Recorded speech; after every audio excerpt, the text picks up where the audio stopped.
Hello, my people. Dr. Dan Cooper here, chiropractic and functional medicine physician, husband, father, and semi-pro fun haver. It's great to hear your voice, see your face, which I'm not actually doing because I'm the one on the internet, but welcome. So I wanted to talk to you a little bit about, well, metabolic dysfunction as a whole, but I've gotten an increasing number of people over the last 5 or 6 years who have been asking me questions about longevity. And the crux of that is they're asking me about an increased health span throughout their lifespan and how to achieve that. And, I've been known for a lot of things over the years. People have come to me or known me for being, the performance optimization guy, maybe the concussion rehab and recovery guy. Um, and a lot of people, especially nowadays, know me as the guy who crushes diabetes type 2. And while this is true, I've had a lot of success with patients with, all types of metabolic dysfunction or blood sugar dysregulation issues, whether it's, just insulin resistance to prediabetes, to type 2 diabetes, to metabolic syndrome, all these conditions that are kind of a spectrum of the same issue. I do a good job. So, people know me for that. And it's just been interesting to me how the things that people are looking for has kind of shifted over the years. And I'm getting more people asking me now about longevity. They don't actually have a named disease related to blood sugar dysregulation that they want me to help them with. They just don't want to grow old poorly. They want to be robust and vibrant into their later years. And they know that it's possible. Maybe they heard stuff on a podcast, or it's just kind of some information's leaking out about it, about the power that we have to influence our future lives. But in either case, get a lot of questions about it. And so one of them is, well, if I go with you, what additional testing might you do? And is there anything special? Well, I don't know if I consider anything that I would test special. Is it different than the normal standard of care? Perhaps. I could order a fasting blood glucose, which would tell me almost nothing. Better yet, I could order a hemoglobin A1C. It's now a very common test now that measures blood sugar utilization over time. It's the lifespan of the red blood cell.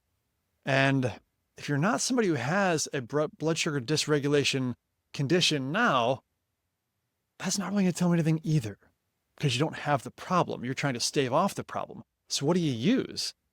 Well, I use insulin. So fasting insulin is my, a special test that I might do for someone who doesn't have a dysregulation of the glucose system condition. And why would I test insulin if they don't have elevated blood glucose? Well, the truth of the matter is that we are very adaptable beings. And so while you could be assaulting the body with a higher load of carbohydrates that can actually utilize well, it might not show up in the blood as such because you have a check and balance system. Insulin is that hormone that drives glucose from the blood into the cells. And if it can handle how much is coming in, then you don't see excess glucose in the blood. If it can't, the onslaught of glucose, or not just glucose, but any digestible carbohydrate, is so much that the elevated insulin that your body can produce isn't enough to drive that glucose into the cells. Then you'll see it in the blood. So it can be a couple decades before you see blood sugar dysregulation in the blood that has been occurring, where there's this elevated insulin in order to deal with the elevated sugar. And so before you'll see elevated blood glucose, whether it's fasting blood glucose or elevated hemoglobin A1C, you will see elevated fasting insulin. And it could be 20 years. So in this case, these people who are looking for longevity who don't have named conditions, that's something I could test to evaluate how they are handling glucose or sugar in general, how their lifestyle is tracking with their goals. Because, we always talk about the ingestion of carbohydrates as the main driver of blood glucose problems. But the truth of the matter is there are other lifestyle factors that can drive up blood glucose and thus insulin. So whenever you're dealing with a patient, in my case, you really need to take into account a vast amount of factors in their life to really nail down why something is happening, whether it's a condition is occurring, whether it's a marker that's off.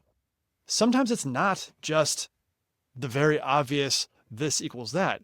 There could be a slew of factors in someone's life that could result in either the symptom, the condition, the blood marker that's off. And so that is, it's part of what I do. It's more of a part of functional medicine than it is a standard medical model, but I think super essential. And honestly, it's kind of funny if you're delivering a protocol for somebody or advice for somebody.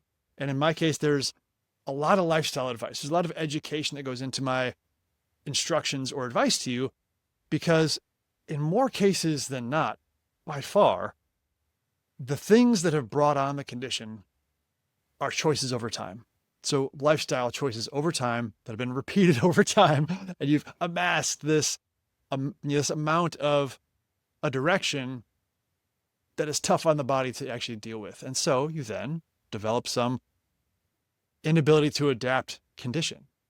And so if I don't ask the questions about the lifestyle and I don't gather that information, I don't really have a way to deliver lifestyle protocols for somebody. I don't have the information available for me to tell you, keep doing this, do this more, do that less, that sort of changing the lifestyle to idealize the physiology.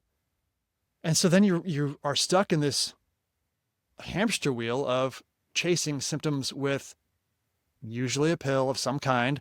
And even in the functional medicine space, where I love the practice of functional medicine. It is I think where primary care needs to go. But there are practitioners who only do the supplement protocol piece of functional medicine. So they might do a great lab workup that includes all the additional markers that really tell a picture. They might really figure out the physiology that has gone awry and give you the right supplements to supply that physiology with the substrates, the materials to drive that physiology, or allow it to drive at least.